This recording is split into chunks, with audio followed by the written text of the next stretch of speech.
On the subject of laser data classification, and in particular, we look into the problem of dimensionality for the detection of damaged buildings in post-disaster aerial data, laser data.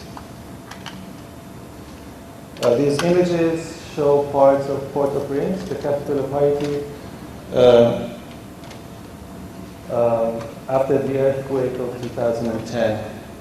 And we see some buildings are damaged, some buildings have survived the quake. For governments, it's very important to have accurate information about the extent of the damage, for example, the number of buildings that have been collapsed. So the need for detecting damaged buildings comes from organizations that are in charge of the recovery phase, for rebuilding the damaged buildings or for repairing the infrastructure. And of course, we want to do this detection automatically as much as possible because, when we talk about a large area, the manual procedure is labor intensive and slow. Now, in the previous slide, I showed you aerial images, but of course, we think that aerial images are more suitable for human interpretation.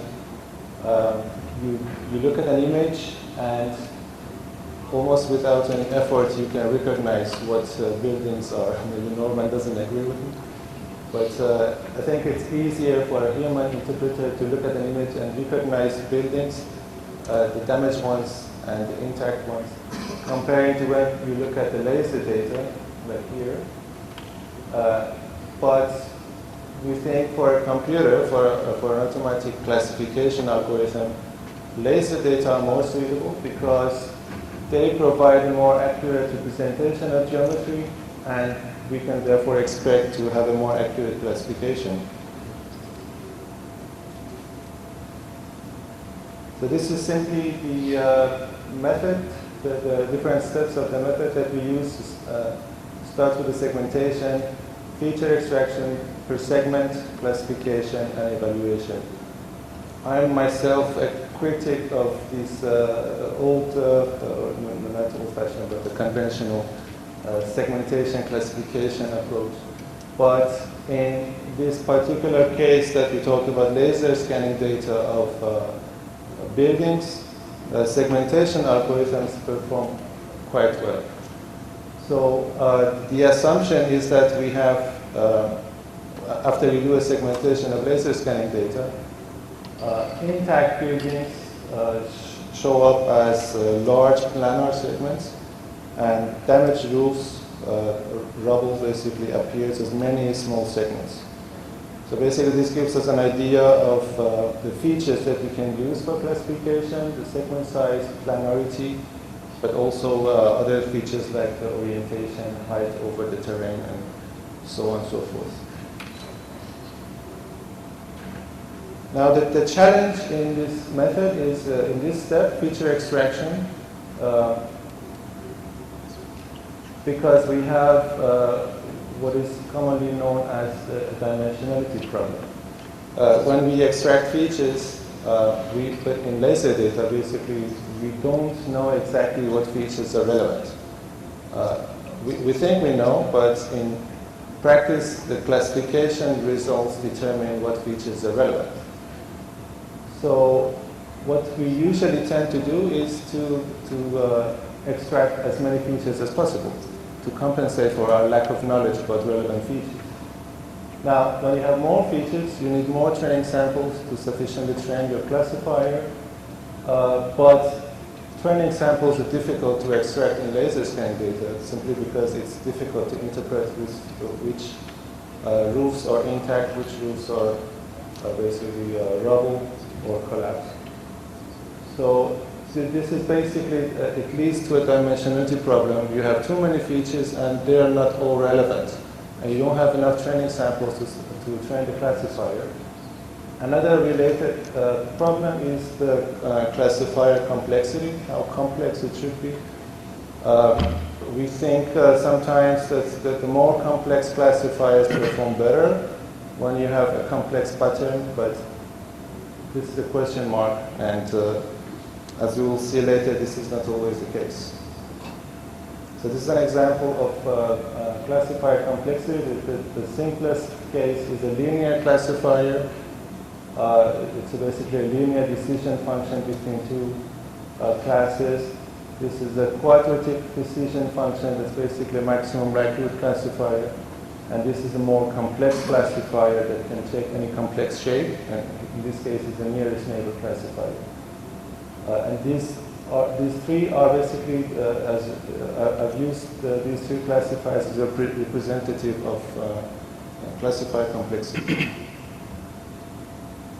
Now, before I show you that dimensionality is really a problem, let's look at possible solutions for it. One solution is to reduce the dimensionality, is feature selection. There are different feature selection methods. I have tested these four. These are basically search algorithms. The first two are the simplest ones, and here in this figure I try to explain. Forward selection is basically a search that you start with an empty set of features here, and then you add one feature at a time, evaluate, pick the best one, add one more feature, evaluate, pick the best one, and then you stop when you don't see any improvement in the classification.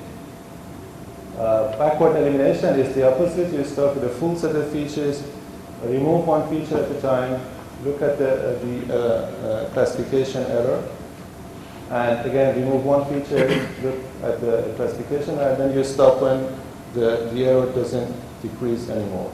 Now this example also shows that these search algorithms don't necessarily give you the same feature subset.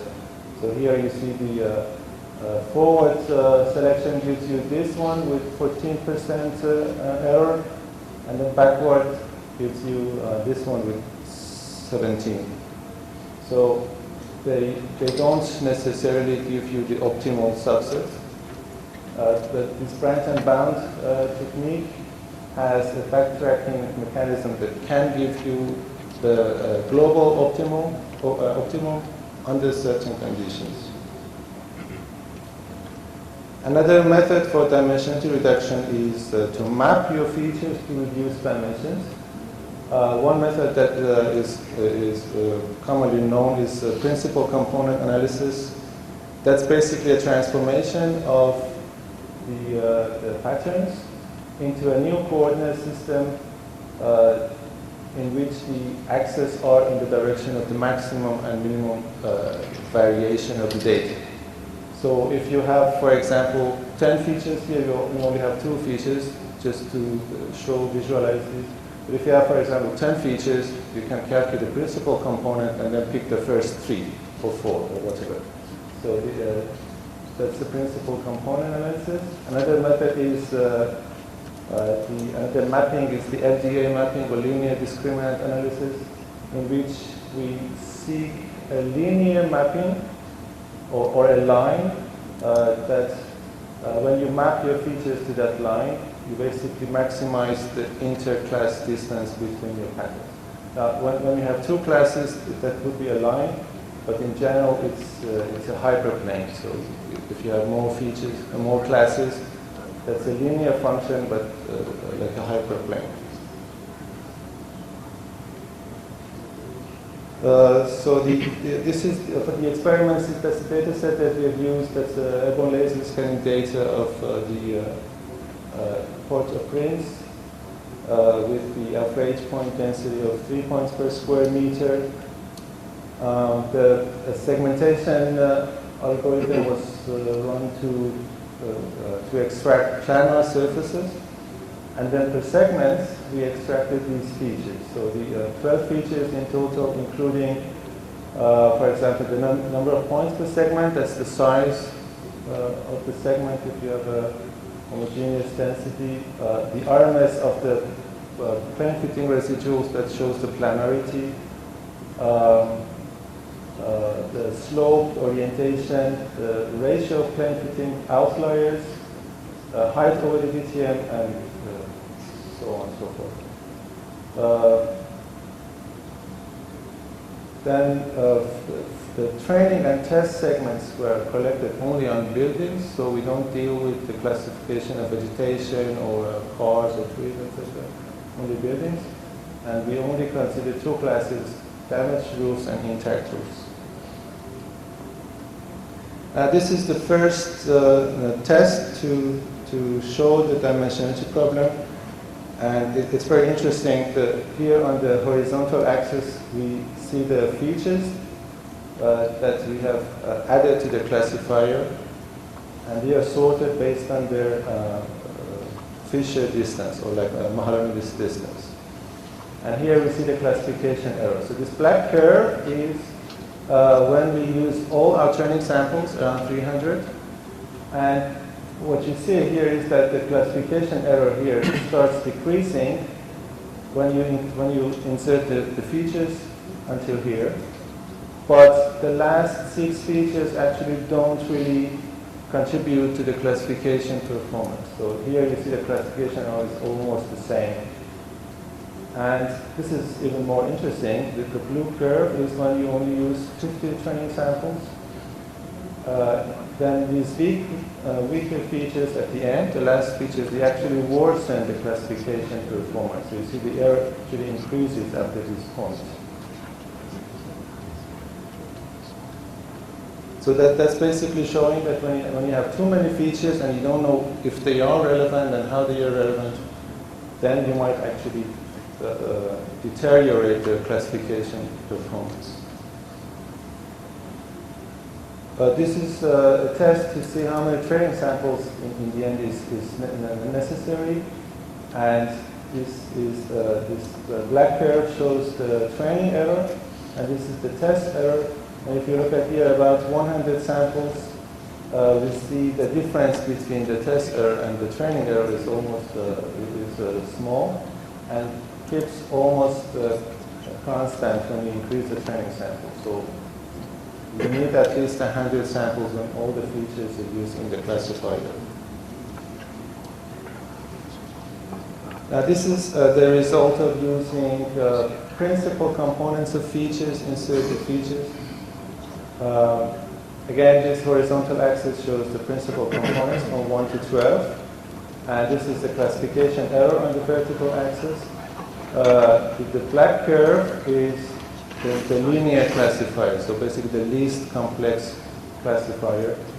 And we see that with 4 principal components, that's the best performance is obtained. And then when you add any of the remaining principal component, doesn't really add anything to the classification performance. These are the results of the feature selection.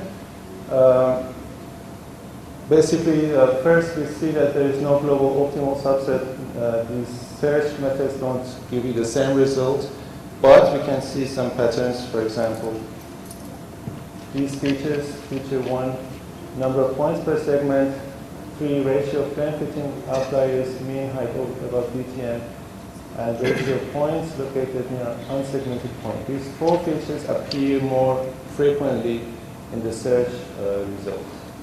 And if you look at the classification error, this one is the lowest, which is again obtained by the linear classifier. This is the comparison of all dimensionality reduction methods, the LDA mapping principal component with 4 components, and the feature selection, the best one. And this is when you use all the features. So basically, using the dimensionality reduction improves the classification, and the best classification accuracy is about 84%. Some visualization of the results here. You see the green ones are intact roofs, and the damaged ones are in red.